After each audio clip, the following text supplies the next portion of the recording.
Who think that was wrong. I think it was the right thing to do. So there's no question about the intensity of the commitment and taking these issues very, very seriously. We will keep looking for anything from the past that we need to learn from. But I feel job one is to fix the problems right now. Monica. Thank you. I'm on Facebook as usual, and we've done plenty of shows. We've done this for 6 months every day, telling the stories of the families of NYCHA. They're watching. Do you want to offer them an apology for what has happened? And they want to see someone to blame. They want to see someone accountable. Are you accountable? I don't think they want to see someone to blame. I've talked to residents of NYCHA for decades. I don't think they want to see someone to blame. I think they want to see people going to fix the problem. Stan Brezhnev is going to fix the problem. Vito Mostacillo is going to fix the problem. We're all going to fix the problem. As to the question of apology, I want to offer a joint apology. And you can find out if the other people involved want to be a part of it. I think the federal government owes them an apology. Recent administrations going back 30 years owe them an apology. I think the state government owes them an apology, also going back decades. I think the city government owes an apology. My administration, and I will offer an apology, but the administrations before me should offer an apology too. I think if anyone wants to say there's one person to blame, you're kidding yourself. Anyone who wants to bring it down to one person is not respecting the intelligence of the people who live in public housing. They've lived it. They know it's been going on for decades. So you want an apology? I apologize, and I want to hear everyone else apologize. But more importantly, I want to fix the problem. And this is the first time the city has taken it seriously in the way it needs to. Thank you, everyone. Thank you.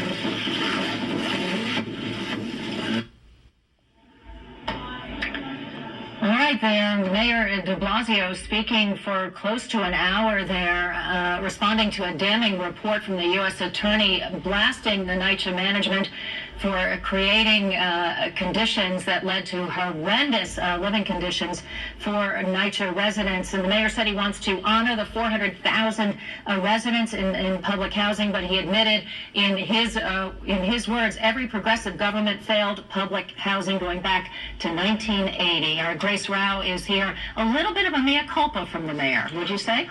Somewhat, yes, saying that he is sorry, but also that administrations would have gone before him, the federal government, the state, all government on all levels are responsible for the situation at the Public Housing Authority. And another thing that was interesting to me, Roma, while saying that, yes, his administration made mistakes here, over and over again, we heard him repeat a line that we've heard him say throughout the last several months when it's come to questions around NYCHA and the Public Housing Authority, that he wished he had learned the truth about what was happening within the Public Housing Authority sooner. He wished, he said, that on day one of his administration, he had known that the previous administration had stopped conducting the mandatory lead paint inspections.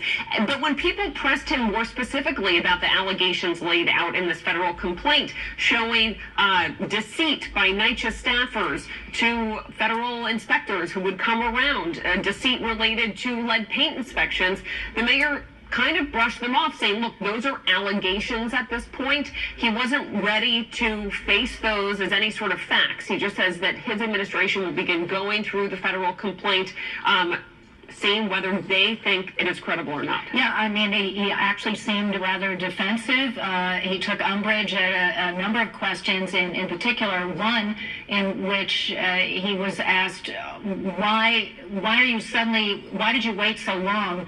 And it seemed obvious that you're only addressing the problems now because you were forced by the federal government.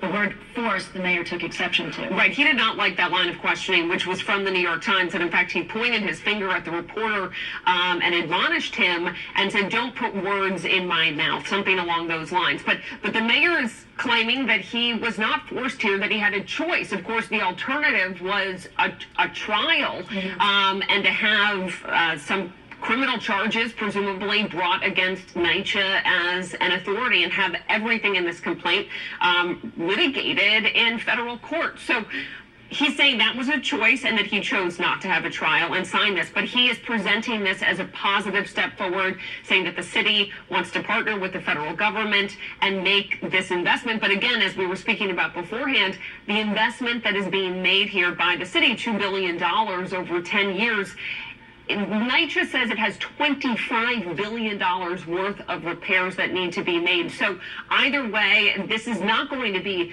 the dramatic turnaround that I think the mayor seems to be indicating that it will be, because the money is simply not there. And he's been arguing this is about financing, and that's what got us into this situation. Well, but he did say that it's going to take years, many years, and that the money that is earmarked to make these necessary repairs is, well, initially 2 years, 4 years down the road, but we're talking really more like decades, right? Right. I mean, the timeline here is it's a very long horizon. And underlying all of this, of course, is the fact that the current conditions have created serious health concerns and problems for many residents of public housing. And the mayor was asked about an earlier quote that he had given, an earlier statement that he had made months ago, in which he said, no children, thank goodness, no children were harmed because of the problems at public housing, because of the lapses in lead paint inspections.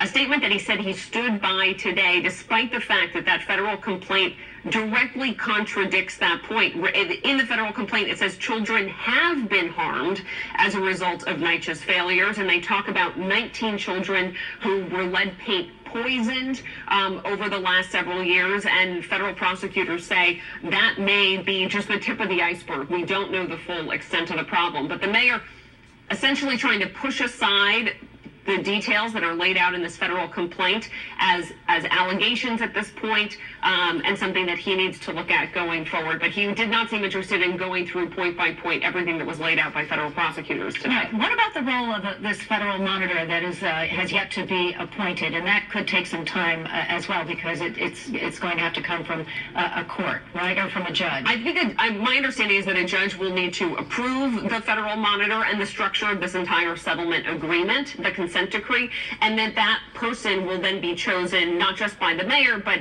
the city council.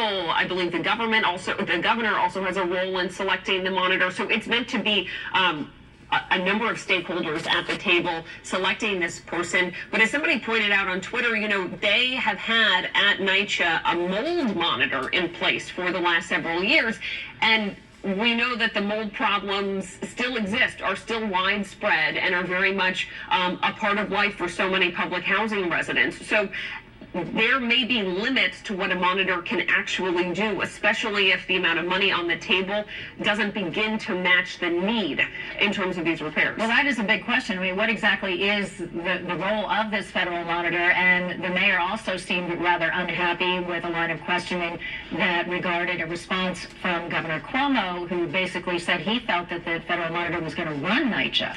Right, run NYCHA, and then also he pushed back against the governor's idea, what the governor put out there, that this has not been about money at NYCHA, but about management. Mm-hmm. And that's also what we heard today from Jeff Berman, from the U.S. Attorney, that this doesn't have anything to do with money. This has to do with deceptive practices.